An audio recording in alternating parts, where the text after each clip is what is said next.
పేరు నాని గారు, మీరు మాట్లాడుతూ కలెక్టర్లని గంగిరెద్దులతో పోలుస్తున్నారు. అది చాలా పెద్ద తప్పు పేరు నాని గారు.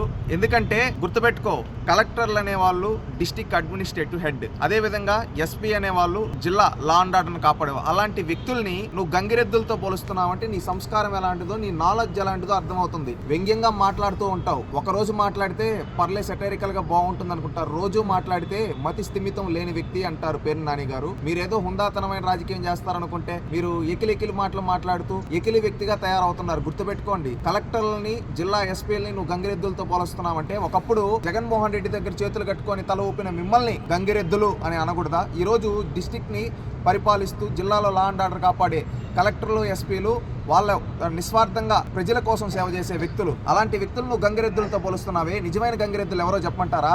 గత 5 ఏళ్లు జగన్మోహన్ రెడ్డి ఏం చెప్పినా తలూపిన మీరు గంగిరెద్దులు. అదే విధంగా గత 5 ఏళ్లు జగన్మోహన్ రెడ్డి తప్పులు చేస్తున్నా మాట్లాడకుండా ఆయన మాటలు కూగొట్టిన మీరు గంగిరెద్దులు. ఈ రోజు కూడా ఆయన కోటి సంతకాలన్నా వైనాట్ 175 అన్నా ఏమీ మాట్లాడలేక గంగిరెద్దుల్లాగా తలలోపుతున్నారు చూడు, మీరు గంగిరెద్దులు పేరు నాని గారు. అది గుర్తుపెట్టుకోండి. ఇంకొకటి, అన్నా క్యాంటీన్ గురించి మాట్లాడుతున్నావు. మీరు గతంలో తెలుగుదేశం పార్టీ అధికారంలో ఉండేటప్పుడు అన్నా క్యాంటీన్ పెట్టి పేదోడికి భోజనం పెడితే మీకు పెట్టడం చేతగాక పేదోడి పొట్టగొట్టడానికి అన్నా క్యాంటీన్లు ఆపేసిన మీరా ఈ రోజు అన్నా క్యాంటీన్ల గురించి మాట్లాడి ఈ రోజు నెంబర్ 1 క్వాలిటీతో అన్నా క్యాంటీన్లో భోజనం పెడుతున్నారు. ఈ రోజు మెంబర్ ఆఫ్ లెజిస్లేటివ్ అసెంబ్లీస్ కావచ్చు, మెంబర్ ఆఫ్ పార్లమెంట్స్ కావచ్చు, మినిస్టర్లు కావచ్చు, అన్నా క్యాంటీన్లో వారానికి ఒకసారి వెళ్ళి భోజనం చేస్తూ ఉన్నారు. ఈ రోజు ఏ మూలకెళ్ళినా రాష్ట్రంలో అన్నా క్యాంటీన్ ద్వారా మా కడుపు నిండుతూ ఉంది అని చెప్పి పేద ప్రజలందరూ చెప్తూ ఉంటే నువ్వు అదే అన్నా క్యాంటీన్ ని వ్యతిరేకిస్తూ మాట్లాడుతున్నావు. అంటే దీని అర్థం ఏంటి? సూటిగా అడగదలుచుకున్నావు. ఒకతనేమో మీ ఎమ్మెల్యే తాటిపర్తి చంద్రశేఖర్ బిచ్చగాళ్ళకేసినట్టు అని మాట్లాడతారు, నువ్వేమో అన్నా క్యాంటీన్ వేస్ట్ అని ఈ విధంగా అని చెప్పి నువ్వు మాట్లాడుతూ ఉన్నావు. అంటే పేదోడి భోజనం తినడం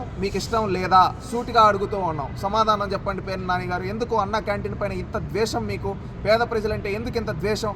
ఒకప్పుడు సన్న బియ్యంని బుక్కేసిన నువ్వు కూడా ఈరోజు అన్నా క్యాంటీన్ గురించి మాట్లాడుతుంటే రాష్ట్ర ప్రజలు ఈ దొంగేంట్రా గజ దొంగ ఈ రోజు బయటకు వచ్చాన పేదవాడికి పెట్టి అన్నా క్యాంటీన్ గురించి మాట్లాడుతున్నాడు. ఇంత నీతిమాల రాజకీయ నాయకుడు దేశ చరిత్రలో ఎక్కడా ఉండడని చెప్తున్నారు పేరు నాని గారు. ఇంకొకటి, నువ్వు మాట్లాడుతూ పోలీస్ కానిస్టేబుల్ నోటిఫికేషన్ గురించి మాట్లాడుతున్నావు. ఆ నోటిఫికేషన్ మీరు అప్పుడు ఇచ్చాం ఇప్పుడు ఇచ్చాం అంటున్నారు. దాన్ని కోర్టులో కేసులు క్లియర్ చేయలేకపోయిన నీచ చరిత్ర మీది. ఈ రోజు కూటమి ప్రభుత్వం వచ్చిన తర్వాత కోర్టుల్లో కేసులన్నీ క్లియర్ చేసుకుంటూ ఈవెన్ మీకు సంబంధించిన వ్యక్తులు 36కు పైగా కేసులు ఇస్తే అవుట్ను కూడా ఛేదించుకుంటూ ఈ రోజు వాళ్ళకి ఉద్యోగ నియామక పత్రాలు ఇచ్చి వాళ్ళని ట్రైనింగ్ పంపించారు. ఇది చిత్తశుద్ధి. అదే విధంగా వాళ్ళకి స్టైఫండ్ గతంలో 4,000 ఇచ్చేదాన్ని ఈ రోజు 12,000 చేశారు. ప్రభుత్వంకి వాళ్ళపైన చిత్తశుద్ధి. మీకు అది లేదు గనక ఈ రోజు మంగళవారం కబుర్లు చెప్తున్నారు. ఎందుకో తెలుసా? మీరు 2.5 ఏళ్ళు అధికారంలో ఉన్నప్పుడు కనీసం కోర్టుల్లో కేసులను క్లియర్ చేయలేకపోయినా మీరు ఈ రోజు కూటమి ప్రభుత్వం చెందిన 1.5 ఇయర్లో కేసులన్నీ క్లియర్ చేసి వాళ్ళకి ఇచ్చి వాళ్ళ ఉద్యోగాల్లో పోస్టింగ్ ఇస్తూ ఉంటే ఈ రోజు అక్కడికి వచ్చిన ప్రతి ఒక్క వ్యక్తి చెప్తూ ఉన్నాడు, ఇది కూటమి ప్రభుత్వం యొక్క దయ వల్ల సాధ్యపడింది. గత ప్రభుత్వాలు మమ్మల్ని గాలికి వదిలేస్తే ఈ ప్రభుత్వం మమ్మల్ని దగ్గరికి తీసుకొని మాకు ఈ రోజు ఉద్యోగ అవకాశాలు వచ్చే విధంగా చేసిందని చెబుతూ ఉంటే మీరు ఓరవలేక ఈ విధంగా మాట్లాడుతున్నారు. స్టైఫండ్ కూడా ఈ రోజు కూటమి ప్రభుత్వం కొన్న చిత్తశుద్ధితో ఈ విధంగా పెంచిస్తుంది. గతంలో రాష్ట్రాన్ని లూటీ చేసిన చరిత్ర మీది. ఒకటి, ఈ రోజు యువతకు ఉపాధి ఉద్యోగ అవకాశాలు ఇస్తుంటే మీరు అడుగడుగున అడ్డుకుంటున్నారు. ఒక సందర్భంలో 2 సందర్భంలో కాదు, అడుగడుగున. TCS కి భూములు ఇస్తామంటే అడ్డుకుంటారు, కాగ్నిజెంట్ కి భూములు ఇస్తుంటే అడ్డుకుంటారు, అదేవిధంగా గూకులు వస్తూ ఉంటే అడ్డుకుంటారు. ఇక్కడ మీరు ఎవరిపైన తెలుసా ద్వేషం చూపించేది? DSCలో అయితే ముఖ్యంగా ఉద్యోగాలు ఇస్తుంటే 100కు పైగా కేసులు వేశారు మీరు, మీ పార్టీకి సంబంధించిన వాళ్ళు. అంటే ఇక్కడ యువతకు ఉద్యోగాలు వస్తుంటే అడ్డుకున్న చరిత్ర మీది. గుర్తుపెట్టుకో. ఈ రోజు పోలీస్ కానిస్టేబుల్ అయినా, DSC అయినా, లేకపోతే ఇంకొకటైనా